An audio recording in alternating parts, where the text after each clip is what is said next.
how about this? How about the author, Lew White, myself, reading you about 4 or 5 minutes of my latest book, The LAST NATSARIM. The name of the book is The LAST NATSARIM. And we're going to look at the cover. Let's look at that cover here. This is the cover. And the back of the book, which is on the reverse side. And it tells you a little bit on the back about what this is about. And we're going to explain in the book what the first NATSARIM were about. They were the first followers of Yahusha. And it was a sect that was hated. It was despised all over the earth, in the world that we know as the Mediterranean area.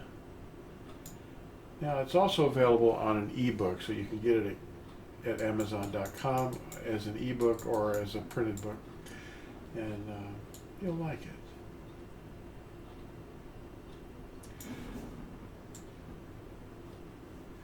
First of all, my name is Lew White. I wrote this book, and I wrote several other books, as you may already know. On page 10, we start off with an item called, what were the first NATSARIM like? Were they anything like the last NATSARIM? Well, yeah. Well, yeah, they're very similar. In fact, almost exactly the same. They were breathed on by Yahusha, and they received an understanding of what Scripture meant, what Yahuwah wants of us. And there's nothing wrong with technology in the world. It's just the things people practice, the idolatry. They don't even know it. They're just upside down. And on page 11, what was it that turned the world upside down in the world of the first NATSARIM? The same thing's happening now. The name. Yahusha. Anyway, we'll start off with the contents of the book. On page 10, we start off with what were the first NATSARIM like. On page 11, it turns to what was the thing that turned the world upside down. The name. Page 13 is discussing Paul at the Areopagus, and we'll explain what the Areopagus was. It was in a pagan city, Athens, in Greece. So he was delivering the message to the Greeks, and he was mentioning all their idols and going, wow, look at these idols. They don't know. They had no idea.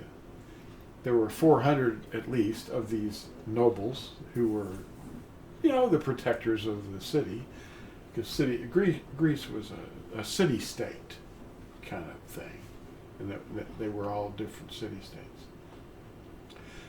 On page 16 and on page 86, we discuss what was the Old Covenant. It's not what you've been taught. It's not something, that you normally think. They've been programming you to think something wrong. And on page 22, Paul was described by an accuser, a sophist, who was hired by the Sanhedrin to accuse him. And he was accused of being a ringleader of the sect of the NATSARIM. There's that word again, NATSARIM. And on page 23, we have the Scroll of Remembrance. What is that? And on page 24, we discuss teaching authority. Who is our teaching authority? Do we have a man, or a sect, or a denomination? Or is our teaching authority something else? Now, on page 26, we have, what is eisegesis? That's a neat word. And you're going to find out that that's pretty much what you've been programmed by, bringing something to the study of Scripture that you already believe, and it distorts what you're hearing. And on page 29, we have Jesuits, NATSARIM conversation. I had a conversation with Jesuits, and I saved it before they took it down. It was a brief one, but it really exposed a lot, and I recorded the whole thing in text, so you'll love it. What are Christograms? On page 38, we talk about Christograms. And on page 39, what is a worship service? And on page 42, why earth will be burned. And on page 43, what is the fiscus judaicus? That's the Jewish tax that Rome imposed for hundreds of years. And on page 44, a very interesting character is discussed. His name is Epiphanius, and he was a headmaster at the CSA. That's the Didascalia, or the Magisterium, at Alexandria, Egypt, where Christianity was hatched in the 4th century. And we have other names for the NATSARIM that are discussed over the centuries. We were called different things in different places. And we had to hide, mostly, because the circus that was after us was very violent. And that's sad. On page 46, we have other names, for the NATSARIM. And on page 47, we discuss Origen, one of the headmasters. He was another self-castrated headmaster. And they thought we were sick. Christianos, being called an idiot, on page 47. Some of you have no idea what Christianos means. It developed into the word Cretan. That's the origin of it. In that time, the term Christianus was a label of scorn.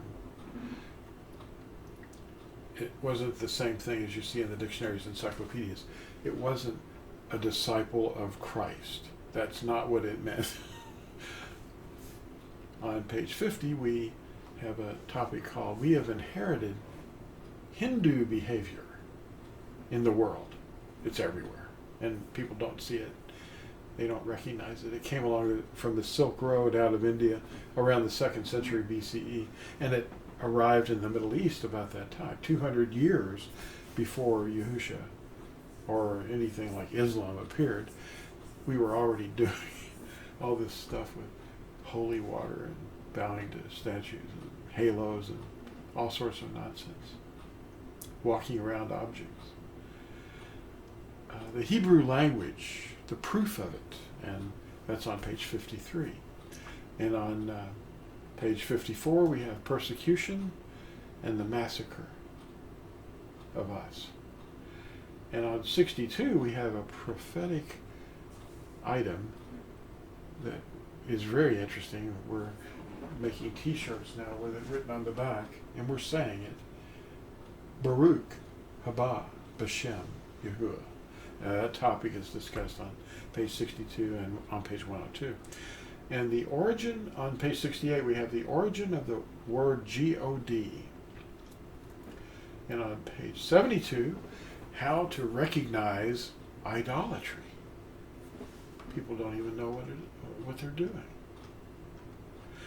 And on page 73, we have this thing called the Animal House, which is a fun name I made up for the zodiac witchcraft. There is no zodiac witchcraft. I mean, there is, but I mean, it's not real. It's just imaginary. There's no constellations up there talking to you or looking at you. They don't know it. And there's no good one and there's no bad one. There's not something Satan thought he'd mess with. Yeah, that's a wild thing to think. The redemption plan for real is written down in the scriptures, and we're going to show that to you in this book. And love training, the 10 Commandments, that teaches us how to love Yahuwah and love our neighbor.